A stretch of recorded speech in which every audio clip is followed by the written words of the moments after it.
السلام علیکم ورحمۃ اللہ۔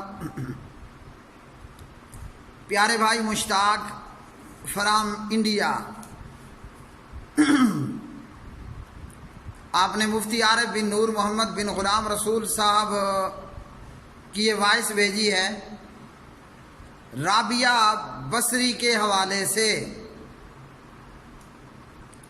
صوفیوں کے ہاں اور اہل تصوف کے ہاں رابعہ بصری عادی کلندر ہے۔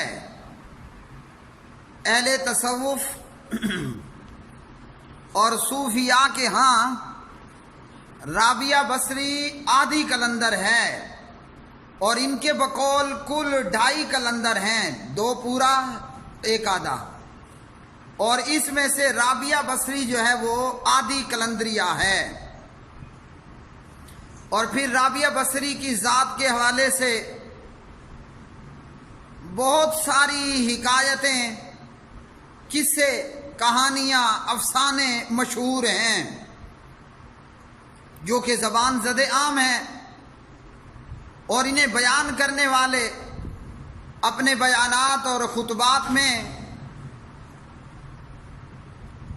وہ بریلوی لوگ بھی ہیں، یعنی البریلویہ سے تعلق رکھنے والے بھی، اور ان کو بیان کرنے والوں میں دیوبندی لوگ بھی ہیں۔ ویسے دیوبندی اور بریلوی دونوں جڑواں ہیں، عقائد کے اندر بھی اور مسائل کے اندر بھی۔ دونوں کا دعویٰ ہے کہ ہم حضرت نعمان بن ثابت امام ابو حنیفہ رحمۃ اللہ علیہ کی تقلید کرتے ہیں، جبکہ عقائد کے اندر وہ امام صاحب کی تقلید نہیں کرتے، اور مسائل کے اندر بھی 20 مسائل میں امام ابو حنیفہ رحمۃ اللہ علیہ کو چھوڑ کر کسی نہ کسی اور امام کے پاس موجود ہوتے ہیں۔ بہرحال وہ ایک علیحدہ تفصیل ہے۔ اب ان دیوبندیوں بریلویوں کے ہاں جب میں نے آپ کو بتا دیا کہ یہ دونوں جڑواں ہیں، تو بہت سارے معاملات ان کے اندر وہ یکساں ہیں، یعنی ان کی بہت ساری حرکتیں وہ آپس میں مشترک ہیں، اور ان میں سے ایسے جھوٹے قصے، حکایات اور کہانیوں کا بیان کرنا بھی۔ بریلویوں کے پاس آپ کو فیضان سنت نام کی ایک موٹی سی کتاب ملے گی، اور بھی بہت ساری ہیں، اور دیوبندیوں کے ہاں آپ کو جھوٹے قصے کہانیوں کے لیے فضائل اعمال بھی مل جائے گی، جو کہ میرے پاس سامنے پیچھے موجود ہے، اور ارواح ثلاثہ حکایات اولیاء یہ کتاب بھی مل جائے گی۔ حکایات اولیاء جیسی، ارواح ثلاثہ اور فضائل اعمال جیسی، اور اسی طرح بے شمار کتابیں ہیں۔ وہ کتاب کوئی تو کسی کی سوانح حیات کے تعلق سے ہے، اور کوئی کسی کی ملفوظات کے تعلق سے ہے۔ بہرحال 20 کتابوں میں یا بیانات میں جھوٹے قصے کہانیوں کو بہت زیادہ بیان کیا جاتا ہے، اور کئی ایک حکایتیں یا قصے وہ تو باقاعدہ انبیاء کے معجزات سے کاپی کر کے کسی نہ کسی خود ساختہ بے ساختہ کردار کے اوپر چسپاں کرنے کی کوشش کی جاتی ہے۔ مفتی عارف بن نور محمد بن غلام رسول صاحب نے رابعہ بصری کے حوالے سے فرمایا کہ انٹرنیٹ پر ان کے حوالے سے بہت ساری چیزیں موجود ہیں۔ تو مفتی صاحب، انٹرنیٹ یا گوگل یہ شریعت کے ماخذ میں سے نہیں ہے، ہم بطور تعاون ان سے تعاون تو لیتے ہیں، باقی نہ کوئی آپ کا گوگل، نہ کوئی آپ کا انٹرنیٹ، نہ وہ بخاری ہے، نہ وہ مسلم ہے، اور نہ وہ تفسیر ابن کثیر ہے، اور نہ وہ فتح الباری ہے، نہ وہ کچھ اور اس طرح کی چیزیں۔ تو دیوبندی بریلویوں کے ہاں جو چیز قدر مشترک ہے، اس میں سے